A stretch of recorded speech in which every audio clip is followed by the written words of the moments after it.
January the 1st, 1066, and the elderly Edward the Confessor, King of England, lay dying. Close to the palace, monks in the King's new Abbey of Westminster prayed for his soul. Bishops and nobles gathered, nervous. What would the future hold for them and for the country? Who would be the next King of England? 1066 is one of those few years in England's history that people can recall. It was the year of the Battle of Hastings, the year when Anglo Saxon England died and Norman England began. But the Battle of Hastings is only the tip of the iceberg, and the story of 1066 is so much more compelling. We look back now and we see the results as inevitable. After all, he was called William the Conqueror. But it was far from that, and Harold and William were not the only characters on the stage, nor was it inevitable that they would be the last men standing at Hastings. Many others had their eyes on the crown. Welcome to 1066, the year that changed England forever. But before we go forward, maybe we need to ask ourselves the question, how did England actually get to this point? To understand the intrigues and the shifting fortunes that were swirling around England in 1066, we actually need to go back upstream. And as we go upstream, I'm just going to give you a potted history of the last years of Anglo-Saxon history that helps our story. So what I'm going to give you is just enough to help you make sense of what happened in 1066. So, back in the late 800s, Edward's direct ancestor, Alfred the Great, had defeated the Viking invasion of Wessex, and slowly he and his successors had rolled the Vikings back and united the disparate Anglo-Saxon kingdoms into one kingdom, England. But the Vikings, or more precisely the Danes, returned, and Edward's father, Ethelred the Unready, lost his throne to an invasion by the Danish king Svein Forkbeard, and then his son Canute. Yes, King Canute, the man who tried to hold back the waves, was actually King of England from 1016 to 1035. And his North Sea Empire didn't just include Denmark and England, but also Norway and parts of Sweden too. Edward's mother, Emma of Normandy, sent young Edward to the Norman court for safety, and there he stayed for the next 20 years in exile. And then she married Canute, and she bore him a son, Hardrada. When Canute died, Emma supported that son, Hardrada's claim to the throne ahead of her English sons from her first marriage. However, not all of Emma's plans were to work out. Well, not at the first instance anyway. Hardrada was over in Denmark, whereas Canute's son from his first marriage, Harald Hardrada, was on the ground in England, and it didn't take him much time to convince the English Witan to proclaim him king. Poor old Emma, after all that conniving, and none of her three sons were on the throne. However, she did persuade Harold to allow her sons from her marriage to Ethelred the Unready, Edward, and his brother Alfred, to return home after their 20-year exile in Normandy. But on their arrival, one of the king's henchmen, Godwin, Earl of Wessex, seized Alfred. What happened next is open to debate, but it seems that Godwin handed Alfred over to men who were loyal to the new king, Harald Hardrada, and they proceeded to blind him. In fact, they blinded him so badly that the poor returning exile died of his wounds. Harald Hardrada ruled England for just 5 years, and when he died, it was finally Hardrada's turn for the throne. And once again, Emma supported his claim ahead of her other son, the English Edward. But after just 2 years, Hardrada died, supposedly of a stroke, whilst over-drinking at a wedding. And finally, Edward ascended the throne. After 25 years of Danish rule, the ancient House of Wessex had been restored. Edward was crowned at Winchester Cathedral in April 1043.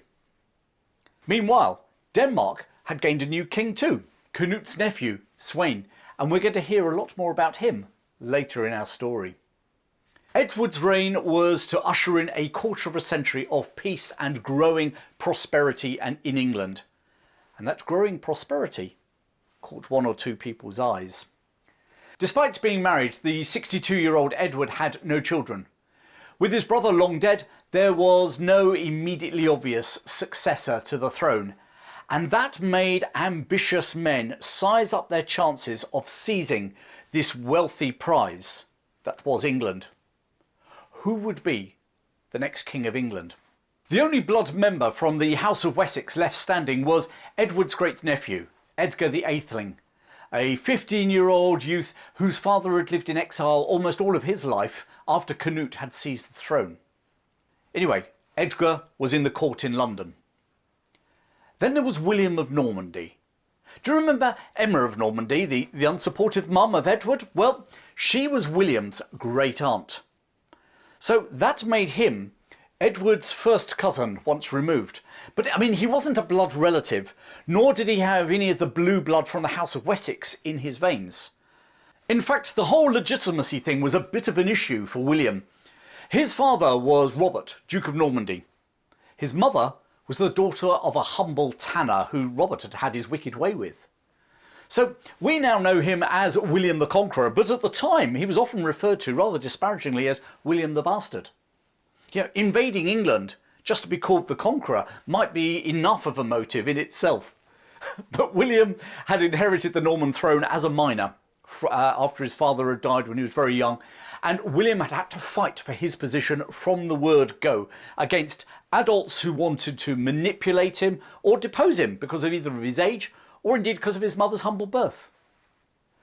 By 1066 he was a successful, battle-hardened warrior. He also claimed that his distant cousin Edward had promised him the throne back in the 1050s. Now, there's no definitive proof that he had made this promise, but Edward had spent 20 years in exile in Normandy, and that vacation had made him sympathetic to the Normans. But in fairness, he also owed them big time for their hospitality, and what better way to pay them back than by giving William the throne of England? Meanwhile, across the North Sea, do you remember King Sweyn of Denmark? Well, after all, he was Canute's nephew. And well, if the best claims to the throne were a distant English teenage cousin or some bastard cousin from Normandy, well, why not the nephew of the previous king? And he began to weigh up his options. And while we're in the Viking territory, let's head north to Norway. Here, King Harald III of Norway was also casting his eyes across the North Sea. Okay, he wasn't related to King Edward, but then neither was William of Normandy or Sweyn of Denmark for that matter.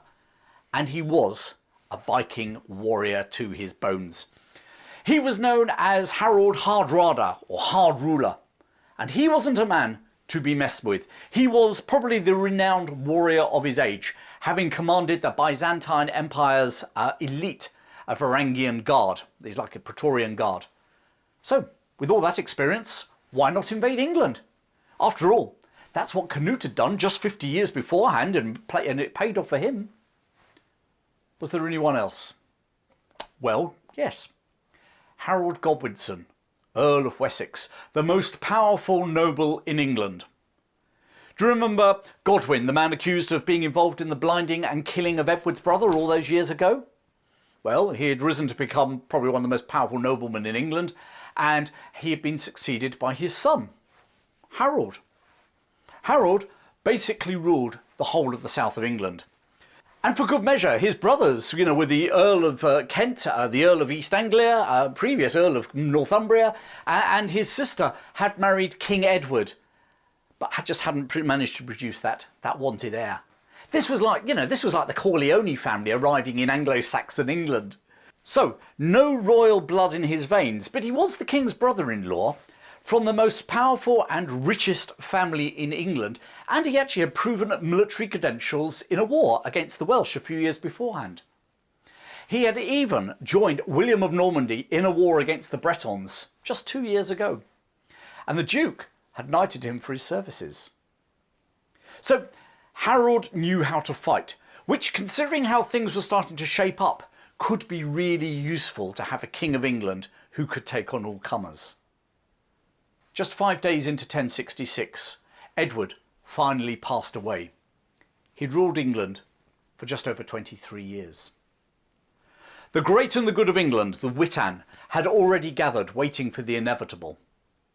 The following day, Edward was laid to rest in his new pride and joy, Westminster Abbey, which had only been finished in the December, but the poor old king had been too ill and infirm to attend the consecration. And then the Witan got down to business. Who would be the next king of England? Now, supposedly, Edward had promised the throne to William 10 years ago. Or so William said. Whilst he was in Normandy, Harold had sworn a holy oath on holy relics to support William's claim to the throne. Or so William said. But if William was really the undisputed candidate, why wasn't he there? I mean, Edward had taken his time dying, and the Witan from all over England, even the very far north of England and the very southwest, had all managed to get to London. Why didn't William cross the Channel to be there too? And anyway, did the king mention William in his dying breath? No. Actually, on his deathbed, he bequeathed his throne to Harold. Or so Harold said. The Witan looked at their options, and quite frankly, it looked like someone was going to invade England, and no one had a cast iron claim to the throne. You know, there were 3 foreigners who fancied their chances for a start. If the English nobility wanted an English king, well, they had really a choice of a 15-year-old lad from the ruling royal family, or a warrior from the most powerful noble family who was in his 40s. Unanimously, the Witan acclaimed Harald Godwinson as their king. He was crowned that very day in Westminster Abbey, 6th of January 1066. And incidentally, this was the first coronation in Westminster Abbey, and every coronation since then, with one exception, has been held there. If you're enjoying this story, then please click the like button below and also subscribe to hear more stories in the future.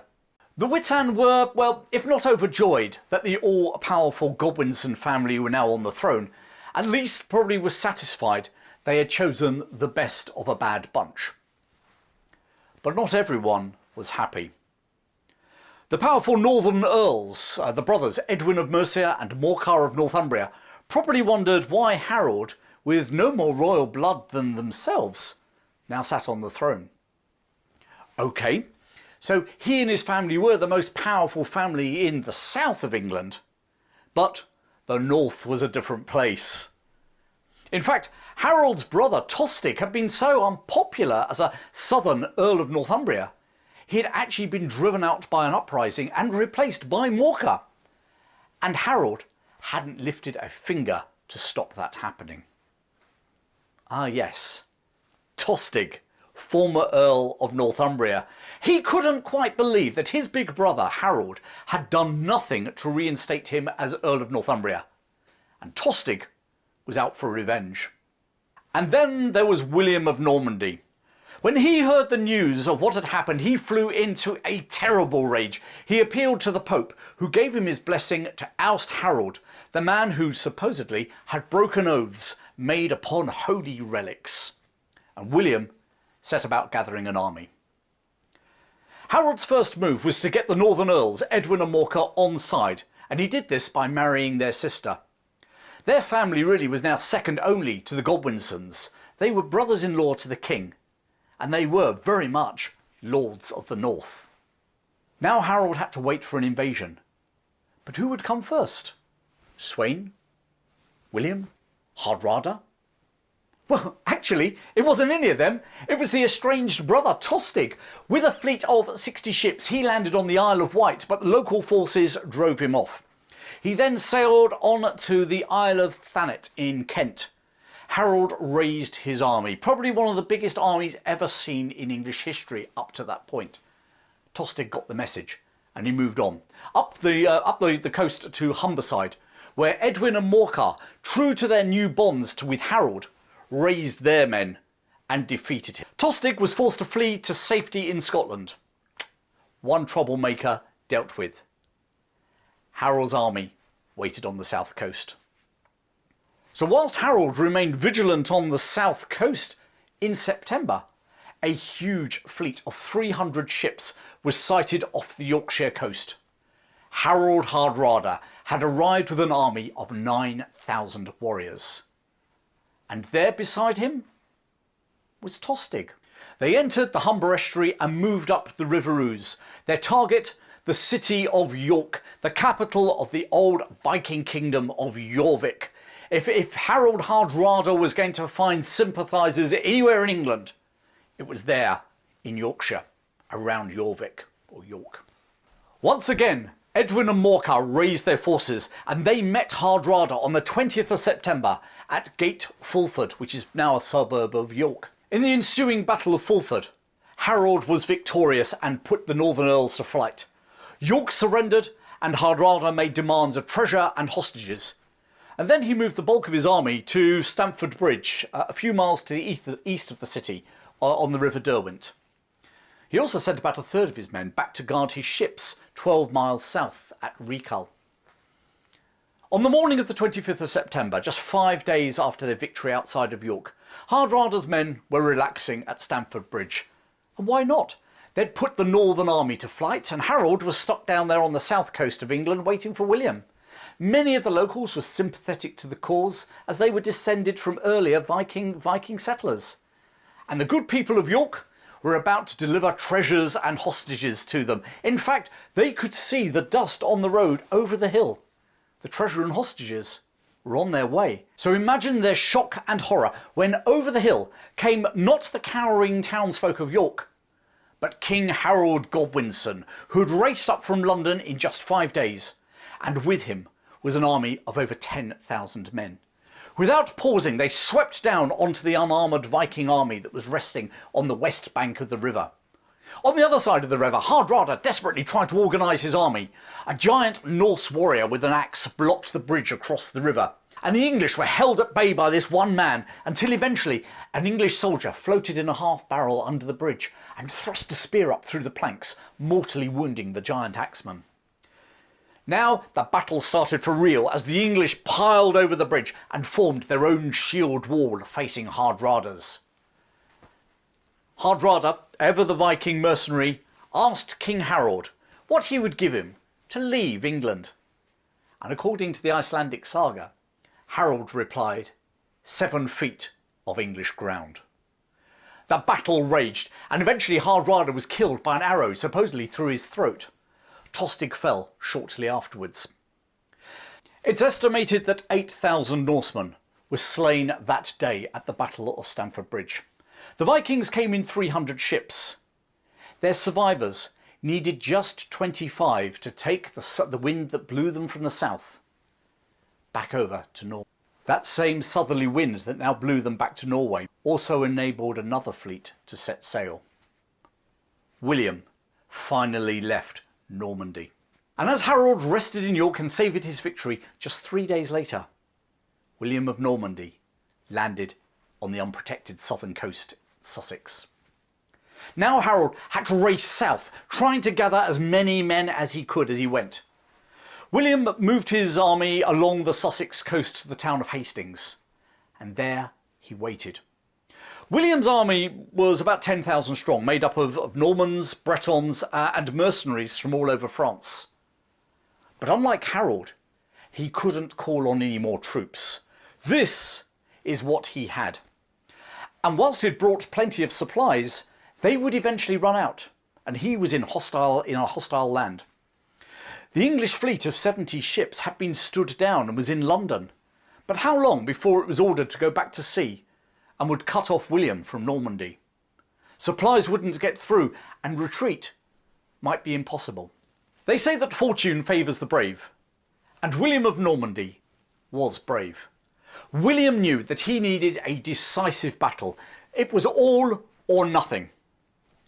Harold arrived in London and hardly paused. His brother offered to lead the army and give Harold time to wait for reinforcements from the Midlands and the north.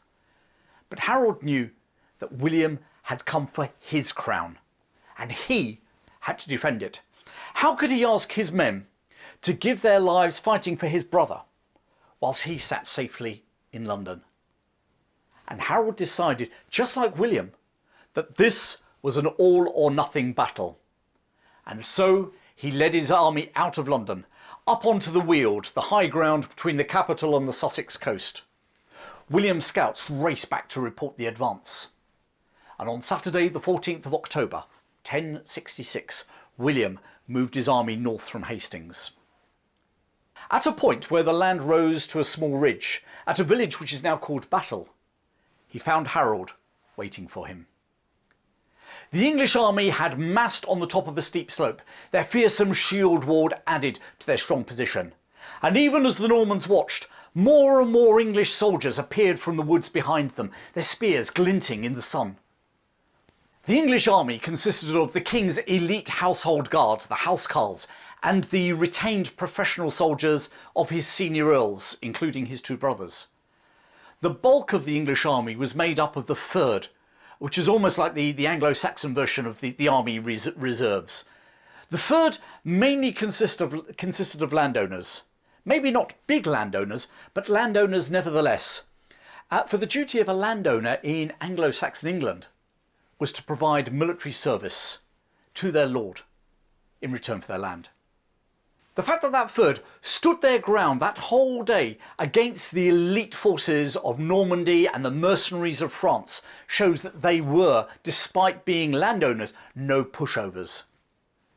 William positioned his army with the Bretons on the left, the French on the right, and his own Normans surrounding him in the centre.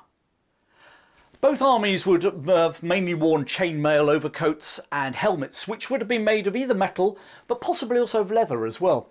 They carried large kite-shaped shields, and their weapons would have been principally swords and spears, although some of the housecarls used axes too.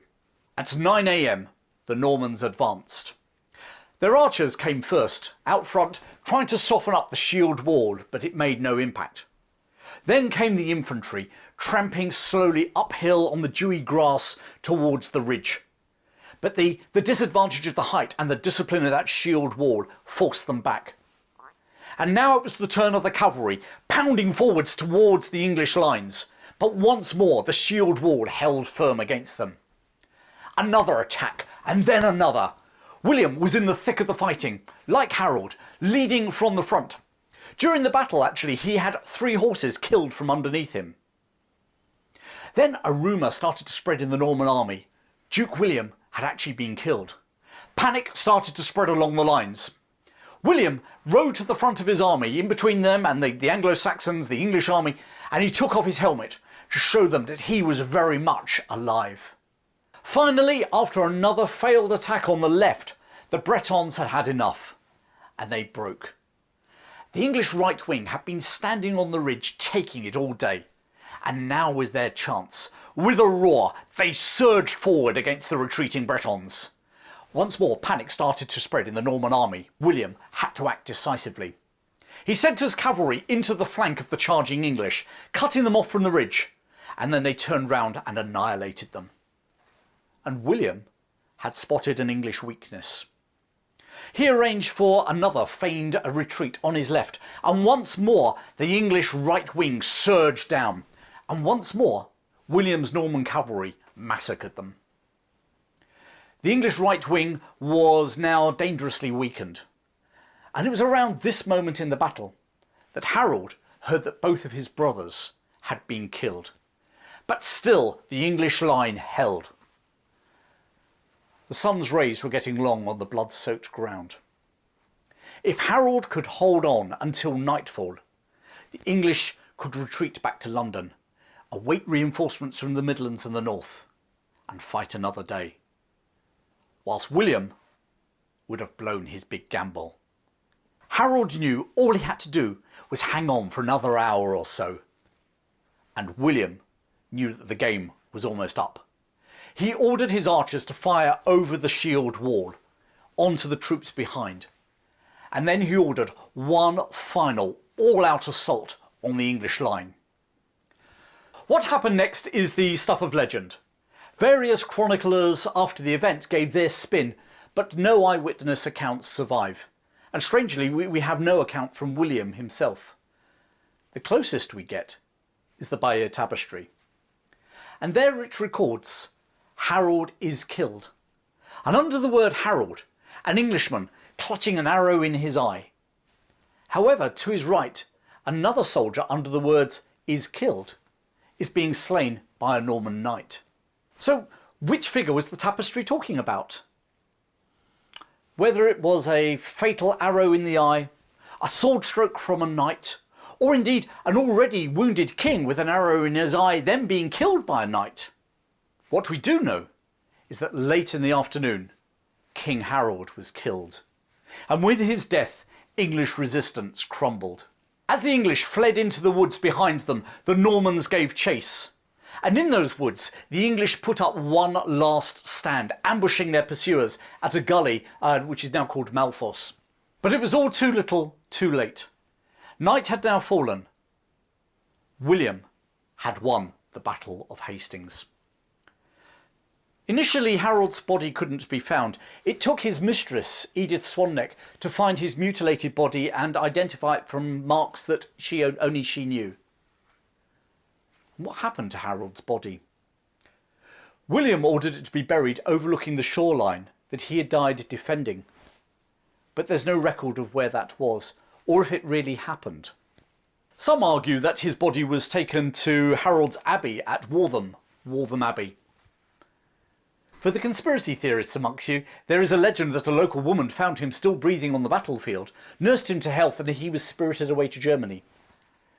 Another legend is that years later there was a one-eyed hermit living just outside Chester, and many believed that he was Harold, living incognito. Well, that's all lost in the midst of time. What we do know is that William, having won the battle, moved eastwards into Kent and secured the port of Dover. He then moved back towards Canterbury, where he, along with many of his army, contracted dysentery.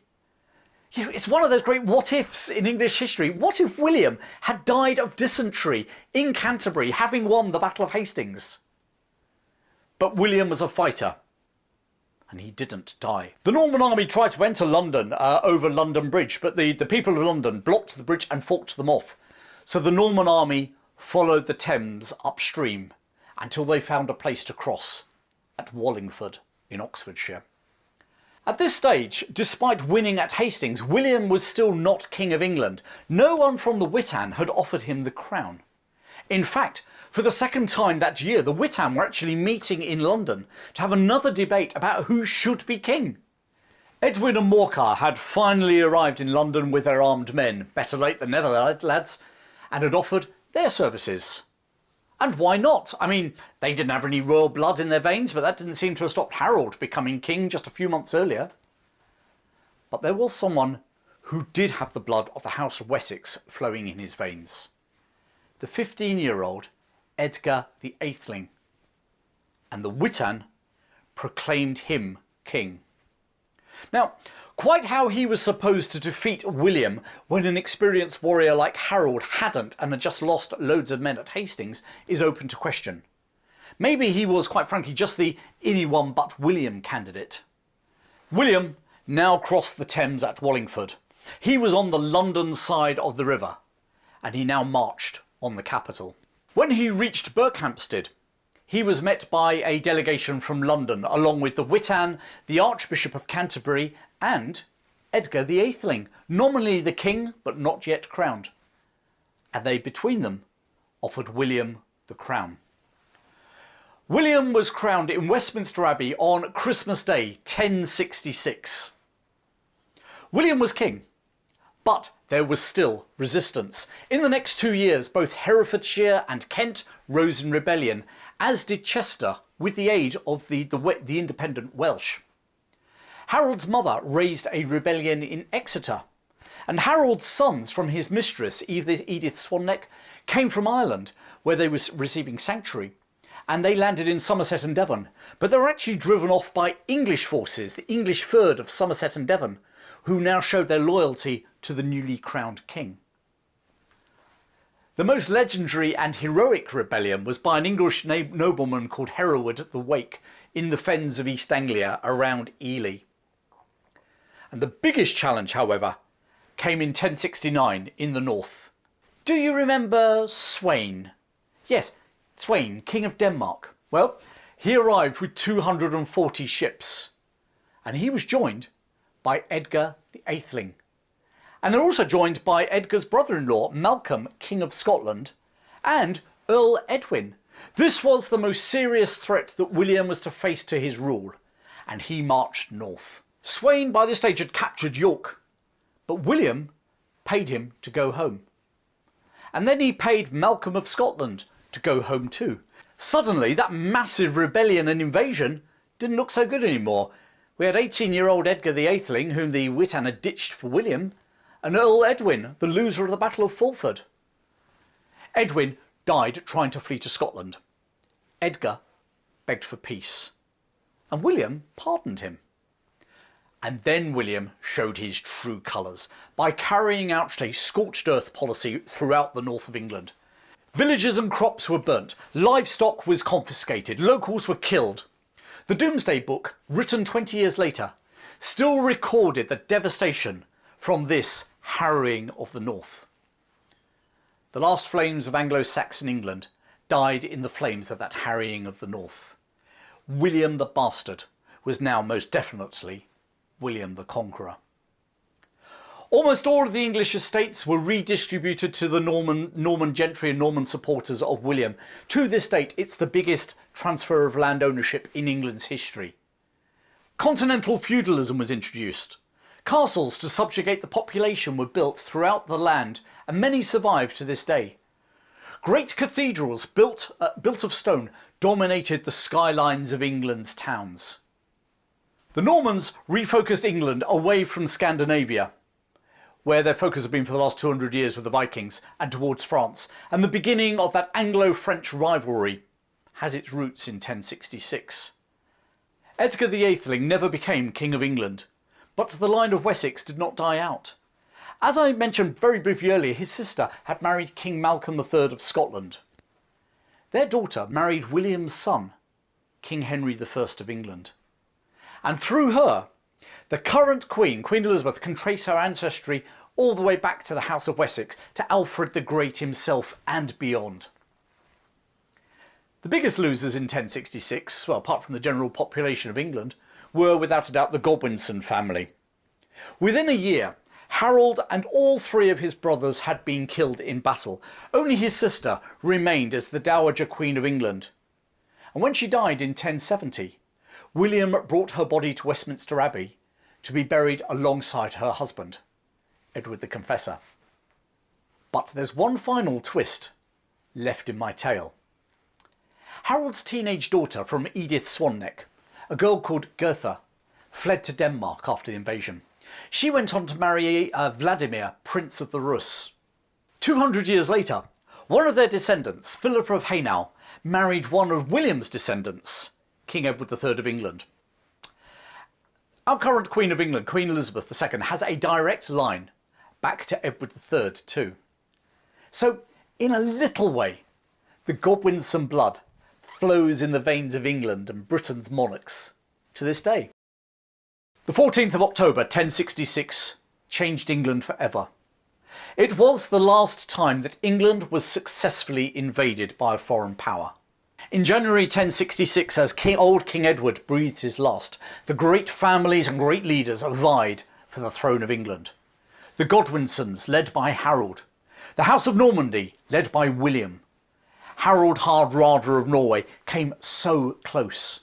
Sweyn of Denmark could have made a move, but when he finally did so, it was too late. Edgar the Atheling, last of the royal House of Wessex. Edwin and Morcar, lords of the north. Tostig Godwinson, bitter and seeking revenge. 1066. 3 battles, 2 coronations, another king proclaimed but then passed over. Another warrior Viking king landing upon England's shores. And so many what-if moments. What if Hardrada had won at Stamford Bridge? What if William had been killed at Hastings? Or what if William had died of dysentery at Canterbury a little while later? What if Harold had managed to hold out till nightfall and fall back on London? 1066, I mean, it's like a novel or a TV drama, except it's even better than that, because it's about real people. 1066, the year that changed England forever. Thanks for watching, and if you enjoyed this video, then please subscribe to my channel so you don't miss any of my new releases. Maybe even support me with some crowdfunding. Links to both are appearing, well, about now. They're also in the description below. Once again, thanks for joining me, and until next time, Take care, and I look forward to seeing you very soon.